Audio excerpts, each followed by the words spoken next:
Welcome to Women of the Metaverse. I am Cheryl Laidlaw. I am Angela Harkness. We have been and are still on a journey to discover the metaverse, Web 3.0, NFTs, and anything that we are required to know to join this world. From this podcast, we will help you to unlock how the metaverse is going to impact your brand, your business, and even your personal life. Join us as we take the mystery out of this new digital universe. Welcome to Women of the Metaverse. In this episode, we are talking about the idea and concept of decentralized social media. Facebook, Twitter, Instagram, TikTok, and YouTube are all social media platforms owned by a corporation and have a CEO that makes the decisions. So therefore, they are centralized. Some, for example, Instagram now belong to Facebook. YouTube is owned by Google, and they create cross-centralization. They have a huge control over what we see, what we hear, what we get to post, and who gets to see it. And they hold and track a huge amount of our data that influences our lives on a daily basis. They are extremely powerful. We hear a lot of people complain constantly about them, the way in which they sneakily take our data, the algorithms that change to suit their business needs, and their slow or lack of response to problems, trolls, and offensive content. But pretty much everyone still uses at least one social media platform. You have that problem, don't you? You have that fake account that somebody set up that you just can't get Instagram to respond to. Yeah, it happens about once a year or once every 6 months. Someone will create _ London Web Girl _ or and use images from 2017 and basically inbox all my clients and followers. It's infuriating. They're big monsters, honestly, because it's just so frustrating not to be able to pick up a phone and go, can you just do something about this? Because it's been reported definitely over 200 times. Yeah. Well, I have some that use my, you know, my old high heelers. They use that logo. Yes.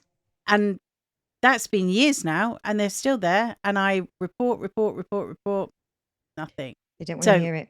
Yeah. Just to say, we do understand the trolling and problems with these big corporations. Absolutely. Well, most businesses couldn't run without them, and most people keep up to date with what's going on in the world and what is going on with friends and colleagues through these platforms. They simply have become part of our lives, whether we like it or not. But the concept of decentralized social media platforms has started to enter the conversation. Elon Musk is a big advocate for them. In this episode, we are not going to go too deeply into the technical side, but more into the idea of what they are, so that you can start to understand what is coming our way and maybe start to think about how you could use them for your business to build your community. So, Andrea, do you want to explain more about what they are? Okay. So decentralized social media platforms are what it says on the tin. They are decentralized, and they are not owned by a single entity making up the rules. There is not a single bank of servers that is using your data to figure out how it can be of advantage to a corporation. And the best thing about them is, on decentralized platforms, the code is open source, so you can see how the algorithm has been built. Decentralized social media platforms actually already exist, one of the most common ones being Discord. You create a Discord account, and what you actually end up with is what they call your Discord server. We actually have one. We do, but no one follows it. No, we need to do something about that. We need to get everyone on board. But again, yes, we'll do an episode on that. Yeah. In order to join another Discord server, you have to have your invitation accepted. And each server can set up its own rules. You can also limit access to certain sections of the server. For example, World of Women have a certain area for their NFT holders only. Mastodon is another decentralized social media platform that is like Twitter, but you don't tweet, you toot, which I love. Love I it. love the idea of tooting. And when I did some research for this episode, I actually experienced a decentralized element of it. I found a link on Google, clicked on it, and a message popped up to say, due to a temporary technical issue, we are no longer taking registrations on this server. Please find another one. So another link directed me to a page so I could find a relevant server. That shows immediately that all the data is not being held in one area. What you will find also through your research is that at the moment, and probably because of the decentralized element, they are not as user friendly as the common social media platforms we use day to day. Your everyday social media account needs to be easy to use because these big corporations want as many people as possible to sign up. That is why you can set up and start using something like Instagram or TikTok within minutes. But with Discord, for example, it took Cheryl and I a bit of time to get used to what it was. They're not to be feared. On the outside, they do actually look the same, but because of how they are set up, sometimes it takes a little bit more research and a bit more experimenting to really understand and get used to them. So, Cheryl, why are we talking about decentralized social media? It is not necessarily about the metaverse, but it does fit into the values of cryptocurrency, NFTs, Web 3.0, and the metaverse. They do also go hand in hand. For example, new NFT collections will often point you in the direction of their Discord server to get genuine updates on the NFT lists or drop dates.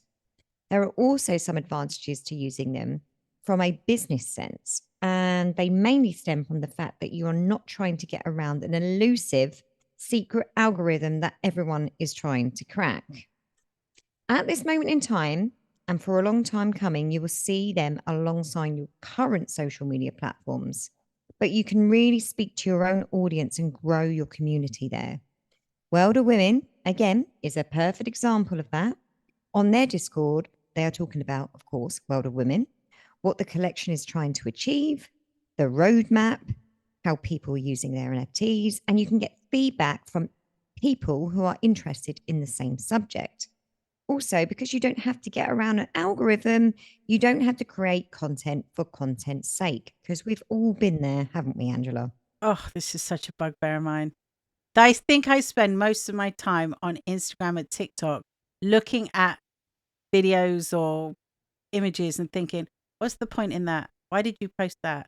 Why does that have to be there? And I know a lot of people are doing the same thing. They're just pumping out content because they need to pump out content. Yeah. Even when we do it, and it's just like, oh, I've got to post again. And I've not really got anything to say, but you've got to put stuff out there. It frustrates me. In 2017 and 18, I reckon Angela and I posted on the gram every single day.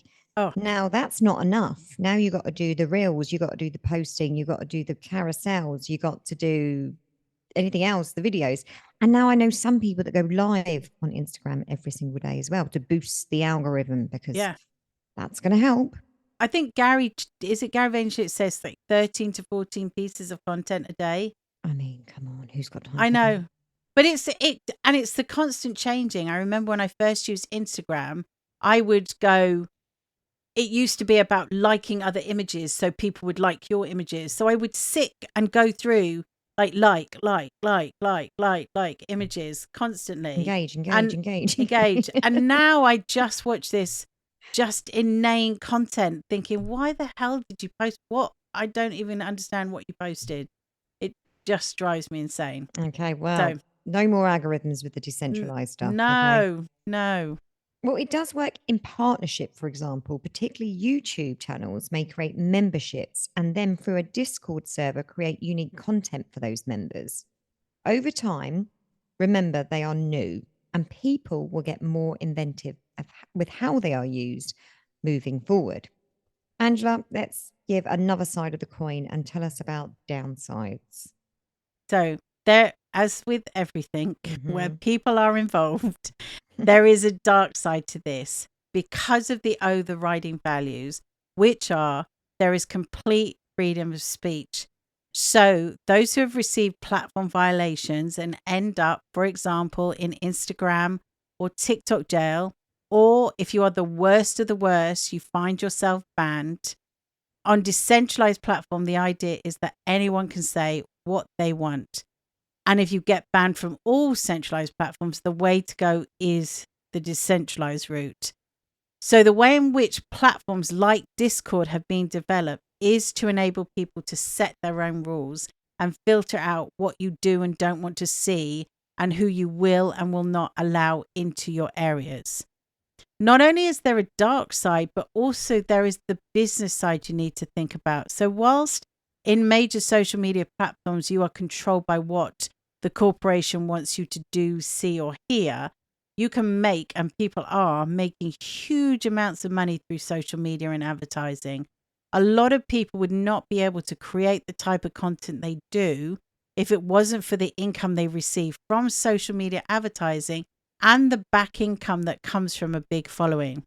On decentralized platforms, there is no advertising at present, but a lot of people are using these platforms in partnership with current social media platforms.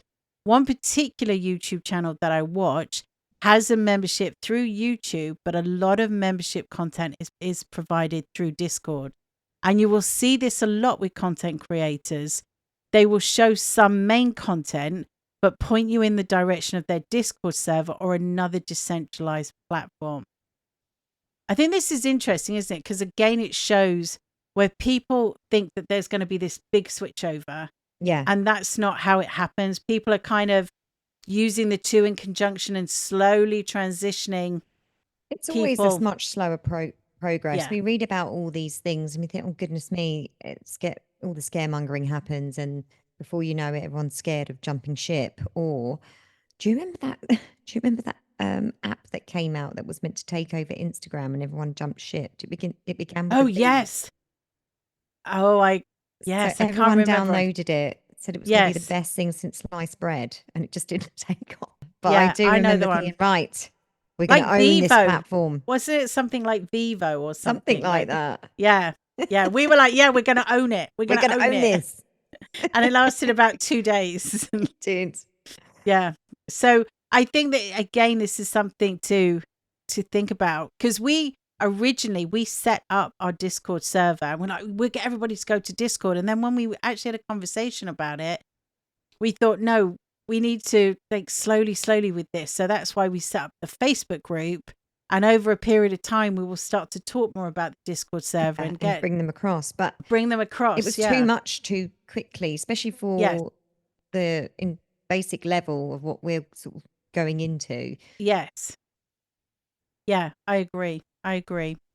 Right. So this is actually quite a short episode, but we wanted to start a conversation about it because over the coming years, these platforms will become more popular and you will start to hear about them more often.